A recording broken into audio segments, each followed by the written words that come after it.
Brussels is a small city, it's a kind of a province city, but that's only the surface. That's Matthieu Lietaert from Belgium and Friedrich Moser from Austria. They're the brains behind the brand new movie, The Brussels Business, Who Runs the European Union. The first of its kind, it delves into the world of lobbying in Brussels to show who really pulls the strings in this EU capital and how oblivious European citizens really are.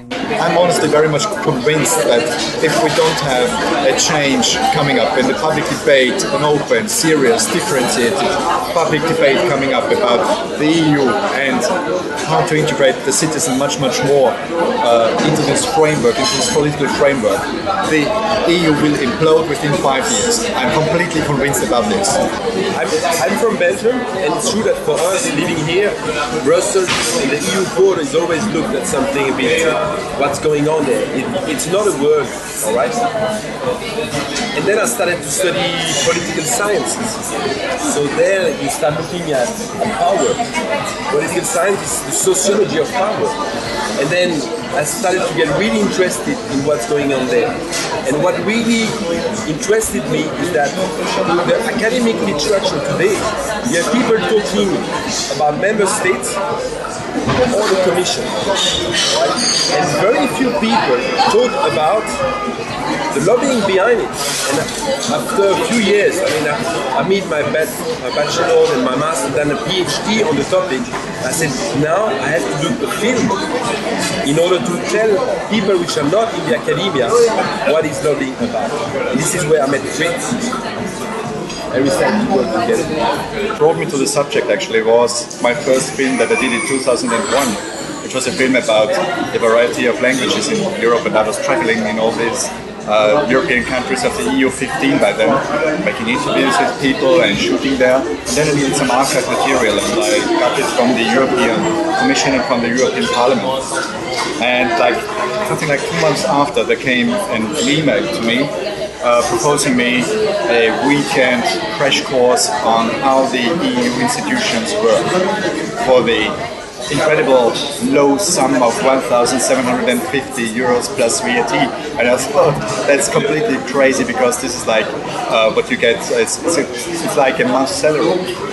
So I thought, okay, either these people who are proposing this are ripping off innocent people, or on the other way around, the institutions, the way they work are so complicated that you need these kind of courses. And since then, so basically since October 2001, I wanted to do something about the European Union. And I always had this folder on my desktop, State of the Union, which was the project name by then. But I had no access to people here. I had no real knowledge about how the system really works, and also had no story, which is very important for a film. And in 2008, I met Matthieu through a common friend, and he was looking for a producer to do something about lobbying in Brussels, and I proposed him to team up, and this is how we met in October 2008. Honestly, I personally hope, and I think it's the same, that the media are going to talk about it. Like, we're trying to use another channel to convey a message, and many other people are using is the web, books, articles, so we try to do something else. Now, for me, what's really important is that today, we think that democracy, it's true, democracy is related to the local or the national level. We have now actors inside the democratic process which are operating at transnational or global level. So basically, what is important is that democracy is not an endpoint. Democracy is a process. And so if we have new actors coming in the last 30 or 20 years, you have had the rise of transnational players, then you need to see if democracy is still working fine. And what I think, we've seen that in Washington and in Brussels, we have no lobbying scandal with people which are bribing others, lots of money on the table, and I think citizens have the right to know how much money is put on the table, for which interest, and who is lobbying for what interest.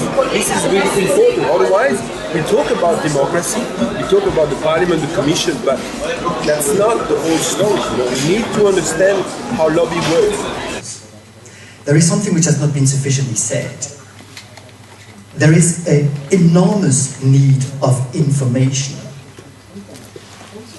The legislation is done here, and those who are regulated are notably the business.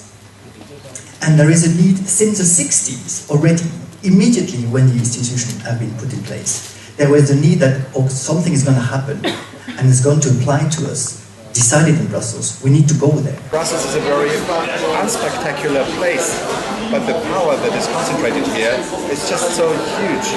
It's by far exceeds most of the European capitals, maybe with the exception of Paris or Berlin or London. And how can you portray this? And I mean, if you go to Washington DC, you have the Capitol Hill, and there is no building that is allowed to be higher than the American Parliament, so the Congress. And you have got the White House, which is a small building, but it's on this huge mall where you have all the museums and national monuments. So you have a kind of imagery already prepared for you. If you set up your camera, you get these fantastic shots that indicate and symbolize power. In Brussels, it's not the case at all. So in Brussels, we had to be very creative and inventive on how to figure out how to portray this power.